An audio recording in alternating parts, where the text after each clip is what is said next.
do you have any tips for parents who, how they can best raise a healthy and happy family? Do you have any pointers on how we can accomplish that for our families?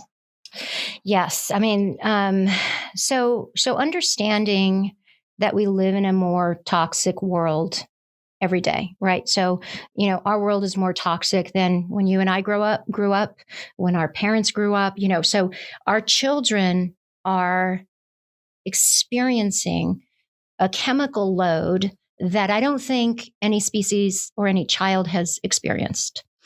So, the response to that is to be as healthy as possible, because our bodies are fighting chemical warfare. Now, our bodies are and this is, my opinion, and this is also just from research and from knowledge and from over 30 years of living a natural lifestyle. So I walk the walk. This is the way I live. I don't just do this for a living. This is my life.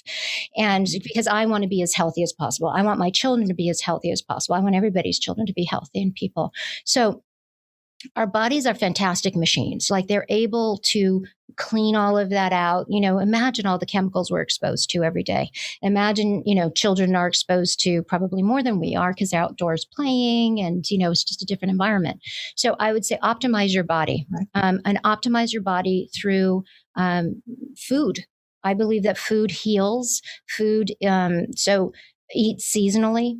Don't, if you have a farmer's market in your area, I shop exclusively at the farmer's market. I don't buy any produce at a grocery store. I don't care if it's a health food store or anything. I want to buy it directly from the farmer, who has just picked it that morning, by the way, at 5 o'clock in the morning, and came down and is selling it. And I want to know the farmer. I want to know his practices. He's only growing seasonally as well. So if you go to a farmer's market, you'll notice you don't have strawberries year round. You don't have blueberries year round. There's a seasonal, and there's a reason why nature has given us these foods. So for instance, when are lemons and oranges that are high in vitamin C most abundant? December, January, February. Colds and flu season. So they go away. Like right now, I'm in Southern California. There's no citrus on the trees anymore. So, but they were jam packed, come, December, January, February. So take that as the clue, right? So eat seasonally, because our bodies need that variety. And, you can feel free to gorge on that during that time. And when the season's over, it's over. We don't eat blueberries year round that are flown in from, Argentina or wherever, because that's just not healthy for us. So I'd say that's number one. And that's an ongoing thing. Cooking at home, cooking real food. Again, go back to what our grandma made, the foods our grandparents made.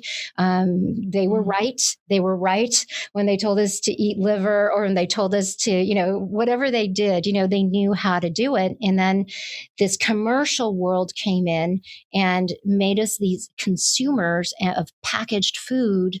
And I say to people, do you know that in that ice cream that you're eating, there's an ingredient that I use in my lotion? You're basically eating a kind of version of a lotion, because it's a product, right? It's not really food. Is anything that comes into a package, I would say, try to cut that out of your life as much as possible, because that's not food.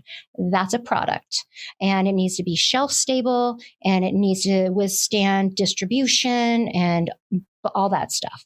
So real food is broccoli, that grew. And, if you can have a garden, even better, that would be the best. But, farmers market especially, and eat seasonally. I was talking and I was interviewing a doctor from UCLA, Dr. Katie Hu, I did a podcast with her, and she's an integrative medicine. So she practices East and West medicine and integrative. And we were talking about eczema. And I said to her, what can parents do to, ensure the health of their children? And for her, food is, of course, second, which kind of surprised me, stress. And I said, well, what kind of stress do children have? right? Because I'm thinking, you're a child, you don't really have much stress. She's like, children today have a lot of stress. And whether it's coming from the household, maybe their parents are stressed, maybe their parents are type A, maybe it's school, maybe it's, so she's saying you would be surprised how stressed children are. So if just like adults, maybe now let's look at the stress level of our children and, making sure they're getting sleep, because, with iPads or whatever and them on the computer, it's probably affecting their sleep, that blue light. So I think there's just the three things. There's more than three things. I would say look at your toxic load within your household. So synthetic candles are a big offender. And fabric softener. There seems to be like fragrance in everything. I bought some trash bags a while ago, and it was fragranced.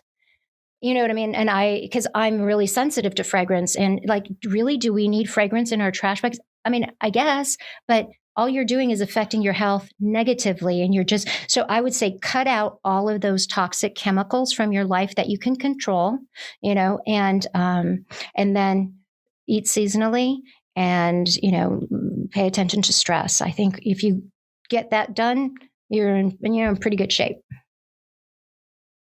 Those were great ideas. Some of them I never even, the stress level of children. That's something that I am surprised to hear is number one. But yeah, especially right now with the pandemic and virtual learning and everything that's going on in the world right now, it's probably a lot more stress than we all realize that it's put on our children. So yeah. Great points. So if you liked that clip, subscribe to our YouTube channel to watch the full episode and for more clips.